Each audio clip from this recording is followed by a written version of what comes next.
الحمد للہ وکفا والصلاة والسلام علی عبدہ المصطفیٰ اما بعد فاعوذ باللہ من الشیطان الرجیم بسم اللہ الرحمن الرحیم۔ آج کا جو عنوان ہے وہ ہے قرآن کریم کی نویں سورت سورہ توبہ۔ سورہ توبہ یہ مدینہ میں نازل ہوئی اور ایک روایت کے مطابق اس کی جو آخری آیات ہیں لقد جاءکم رسول من انفسکم سے لے کر ختم تک یہ آیات مکہ میں نازل ہوئی، باقی پوری صورت مدینہ میں نازل ہوئی۔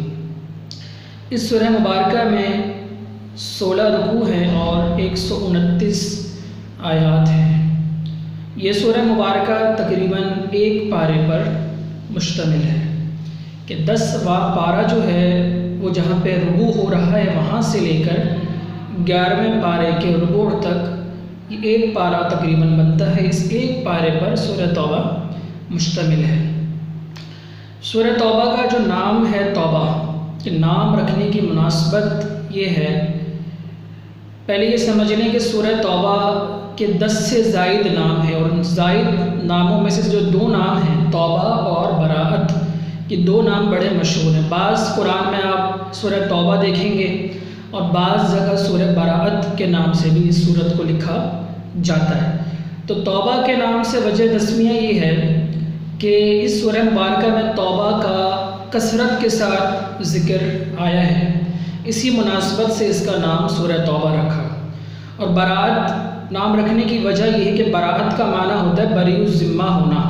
تو اس سورت کی پہلی ہی آیت میں کفار و مشرکین سے براءت کرنے کا ذکر کیا گیا ہے، بری الذمہ ہونے کا ذکر کیا گیا ہے، تو اس مناسبت سے اس سورت کا نام براءت ہے۔ اچھا، بعض لوگوں میں پھر اس کے حوالے سے یہ بھی سننے میں آتا ہے کہ سورہ توبہ میں بسم اللہ کیوں نہیں پڑھنی چاہیے، بعض مختلف باتیں کرتے ہیں۔ تو حدیث مبارکہ میں جو آتا ہے وہ یہ ہے کہ نبی پاک صلی اللہ علیہ وسلم پر جب جبریل امین صورتیں لے کر نازل ہوتے تو ہر صورت کے ساتھ آپ بسم اللہ الرحمن الرحیم جو ہے یہ لے کر نازل ہوئے، سوائے سورہ توبہ کے۔ سورہ توبہ کو جب لے کر نازل ہوئے تو اس کے شروع میں بسم اللہ الرحمن الرحیم نہیں لے کر آئے۔ تو اسی طرح نبی پاک صلی اللہ علیہ وسلم نے جب قرآن لکھوایا تو وہاں پر سورہ توبہ سے پہلے بسم اللہ کو نہیں لکھوایا۔ حضرت علی رضی اللہ تعالی عنہ سے روایت ہے کہ بسم اللہ الرحمن الرحیم جو ہے یہ امان ہے، اور سورہ توبہ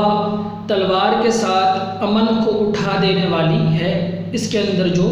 احکامات ذکر کیے گئے، تو اس وجہ سے بھی کہہ سکتے ہیں کہ بسم اللہ یہاں پر نہیں ہے۔ لیکن بسم اللہ پڑھنے اور نہ پڑھنے کے حوالے سے اس میں کچھ احکامات ہیں۔ اگر ہم قرآن کریم کی تلاوت پیچھے سے کرتے ہوئے آ رہے ہیں، مثال کے طور پر 10واں پارہ شروع کیا اور پڑھتے ہوئے آ رہے ہیں اور درمیان میں سورہ توبہ آ گئی، تو اب بسم اللہ الرحمن الرحیم پڑھ سکتے ہیں۔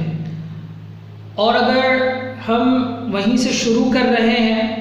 تو پھر اعوذ باللہ پڑھ کے ہم شروع کریں، بسم اللہ الرحمن الرحیم سورہ توبہ کے شروع میں نہ پڑھیں۔ اگر تلاوت سورہ توبہ سے شروع کر رہے ہیں تو بسم اللہ نہ پڑھیں، لیکن اگر پہلے سے تلاوت چل رہی ہے تو اب درمیان میں سورہ توبہ آئے تو بسم اللہ پڑھ سکتے ہیں۔ سورہ بسم اللہ پڑھنے کے یہ احکامات ہیں۔ سورہ توبہ کے جو مضامین ہیں اس کے اندر سب سے پہلے مشرکین کے حوالے سے ملتا ہے کہ قرآن نے مشرکین کو نجس قرار دیا اور بتایا کہ ایمان والو جو مشرکین ہیں یہ ناپاک ہیں اور یہ مسجدوں سے، مسجد حرام سے، مسجد اقصی سے، تمام مساجد سے دور رہیں۔ اسی طرح اسی صورت میں سورہ توبہ میں غزوہ حنین کا بھی ہمیں ذکر ملتا ہے کہ جو جنگ ہوئی تھی غزوہ حنین، اس کا ذکر یہاں پر موجود ہے۔ اسی طرح حضرت عزیر علیہ السلام کو جو یہودیوں نے اللہ کا بیٹا قرار دیا اس کا رد کیا گیا یہاں پر، اور عیسیٰ علیہ السلام کو عیسائیوں نے جو اللہ کا بیٹا قرار دیا اس کا بھی یہاں پر رد کیا گیا۔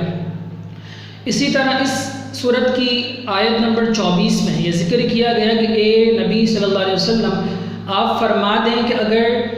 تمہیں تمہارے مال، تمہاری جان، تمہارے عزیز و اقارب، تمہارا مال و دولت، اموال، مکان وغیرہ یہ اللہ اور اس کے رسول سے زیادہ پسندیدہ ہے، تو پھر تم انتظار کرو اس بات کا کہ اللہ کا حکم آئے، اور اللہ جو ہے وہ نافرمانوں کو سزا دینے والا ہے۔ تو بتایا یہ گیا کہ ہر شے سے پہلے، ہر شے کی محبت سے پہلے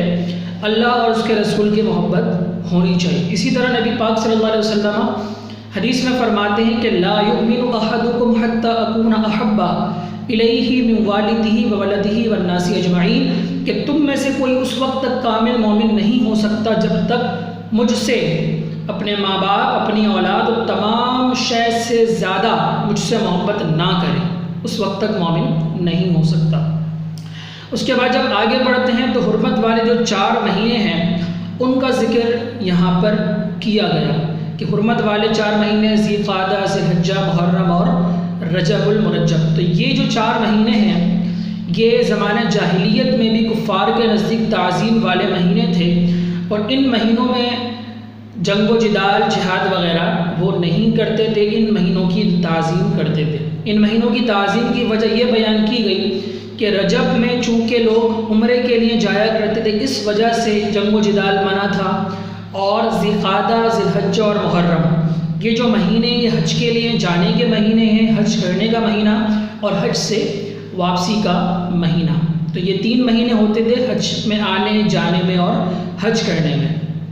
اس کے بعد جب آگے بڑھتے ہیں تو نبی پاک صلی اللہ علیہ وسلم کے غار ثور میں حضرت ابوبکر صدیق کے ساتھ 3 دن گزارنا، اور وہاں نبی پاک کا اور حضرت ابوبکر صدیق کا جو مکالمہ ہوا کہ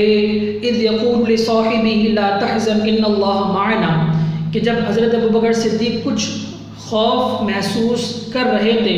تو نبی پاک صلی اللہ علیہ وسلم نے اپنے صاحب یعنی حضرت ابوبکر صدیق سے فرمایا کہ غم نہ کرو،